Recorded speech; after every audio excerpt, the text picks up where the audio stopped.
Hey, welcome back everyone. My name is Jas and welcome to Wordies. And today we are talking about how to start the preparation for the FRM 2025 exam. So, whether you're appearing in May, August, or November, I'll try to provide some clarity on the most common doubts that you all may have. Okay, so this is what we are talking in this particular video. We're going to be talking about the right order of preparation, what sequence that you should follow before you begin your FRM Part 2 prep. I want to talk about how many hours that is needed for the FRM preparation, when to appear, either May, August, or November for FRM Part 2, what or which study material should you be using, and a study planner or a timeline. I'll provide you a basic timeline that will help you visualize what your next months will look like. And then finally, what are the common challenges that we have, especially in Part 2 as compared to Part 1, and also some tips for FRM Part 2 that will help you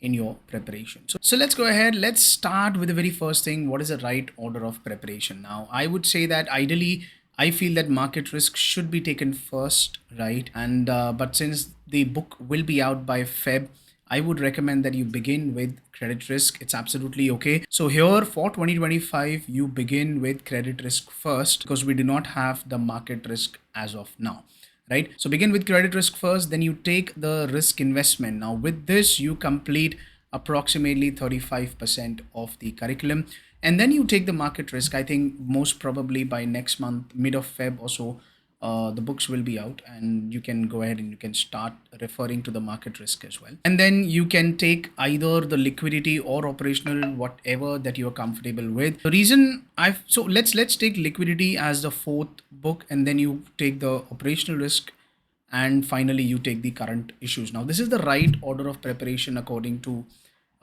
which I would recommend. Now, why do I say that operational risk at the very end? Because this is purely theoretical, right? And if you learn operational risk, let's say by March or April, something like that, then in that situation, you have a tendency to remember or retain a lot of things, right? And that's gonna be helpful for at least for May attempt takers, right? So operational risk should be kept at the very end. That's what the thing is, and you can go ahead any which ways. You can even switch. You can take the operational risk first, and then liquidity, and then current issues. But yeah, this is the thing that you need to follow for the right order of sequence for FRM part. Now let's talk about how many hours that are needed for the FRM part 2. Now roughly 300 hours is needed for the FRM part 2 preparation. Now, this includes the video watching, reading the material, reading the books, practicing questions, the mock exams, everything, right?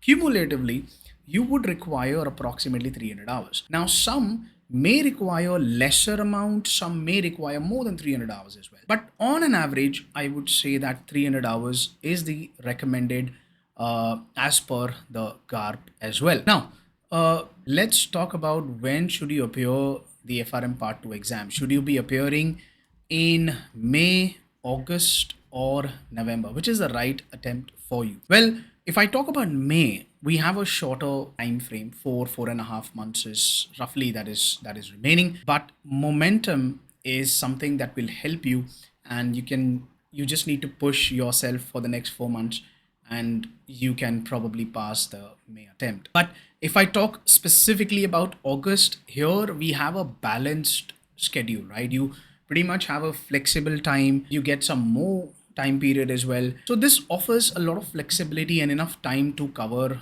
the curriculum in a very smooth manner. And talking about November, well, honestly, you have ample amount of time, but do not delay more than this. Not recommended at all. Get it done for part 2. That's going to be a good strategy, I would say that. Now, if you're confused between May and August, I think the best thing that you could do is you can decide on the number of hours that you can commit on a daily basis. So if I have 300 hours that I need to dedicate for FRM Part 2 prep, and on a everyday basis, I can devote, let's say, 2.5 hours or 2.5 hours, then in that situation, I would need approximately 120 days, which is roughly about 4 months. And that's exactly what we have right now. I've seen people passing in 2 months, 3 months, 4 months as well for the FRM part 2. Yeah, I've had candidates like these. So it's not impossible that you cannot pass in May. A lot of people, they prefer to go to the May attempt. They want to have,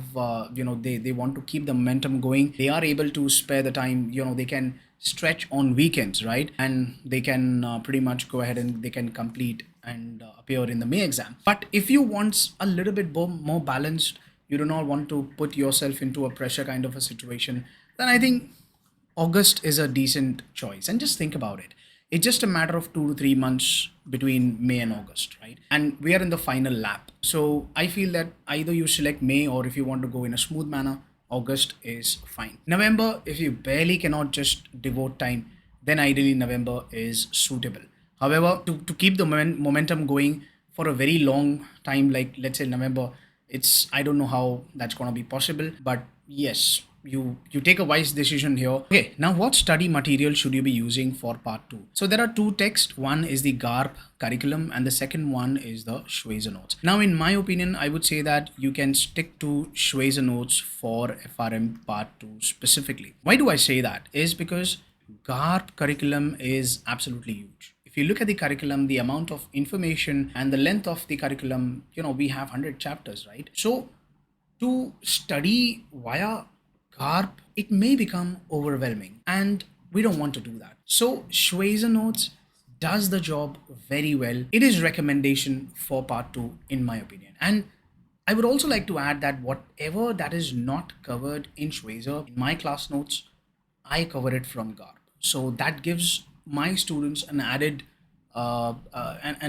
layer of preparation. However, I would say that if you're doing self-study, no problems at all. Schweizer does the job very well, and you will absolutely not regret it, right? So it is concise, exam-focused content that we get from Schweizer. From GARP, it may not be possible to go through it and appear for the upcoming exams, right? So I would say that it's better that you stick to Schweizer here. Okay, next, moving on to a study planner. Now, it's really essential that you have a study planner or a timetable for yourself so that you keep a track of yourself. So when you create a study planner, it's really important that your schedule has to be flexible, because not every day is going to be same. So create a flexible study planner. So here, what I've done here is that I've created a sample timeline here so that it will help you understand visually how your preparation would look like. So today is 15th of Jan, and if you're starting today, first thing as I recommended was the credit risk. So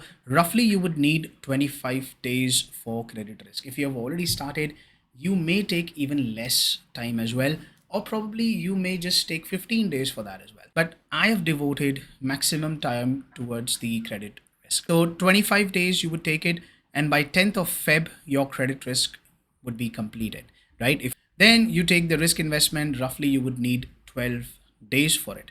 And then you complete the risk investment by 22nd of Feb. Then you would begin with the market risk, and you can devote 18 days for it. So as I said, these are rough estimation, okay? You can create your own timeline, your own schedule as per your circumstances. But this is just a representation of what it may look like, right? March 11th, you complete the entire market risk. Then March 11th, you begin with the operational risk or liquidity if you want to switch that.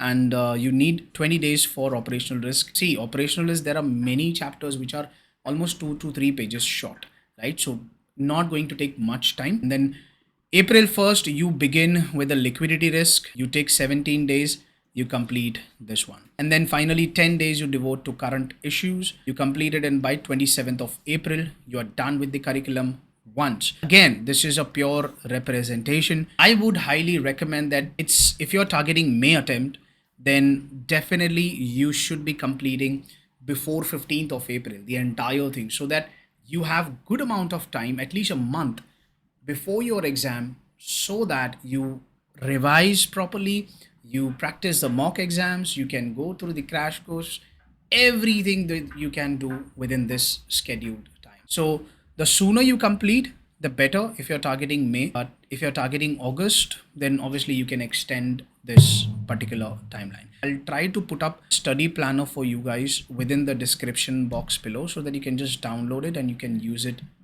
for your prep. All right, finally, we've got to talk about what are the challenges and certain tips that can help you pass the FRM Part 2. Now, if I have to begin with, the major challenge in FRM Part 2 is retention. Yes, retention is going to be a major challenge. Now, understanding the topics might be another thing, but remembering those topics or retaining those topics for a longer period of time, that can be a major challenge, because if you start with credit risk and the moment you reach to, let's say, operational risk, you might forget, what are the things that you might have learned previously. So it's always recommended that either you create some short notes, or if you highlight something on the book itself, or rather you can use the crash course notes, and this will help you to revise things in a very quicker fashion. So as an example, if you watch crash course video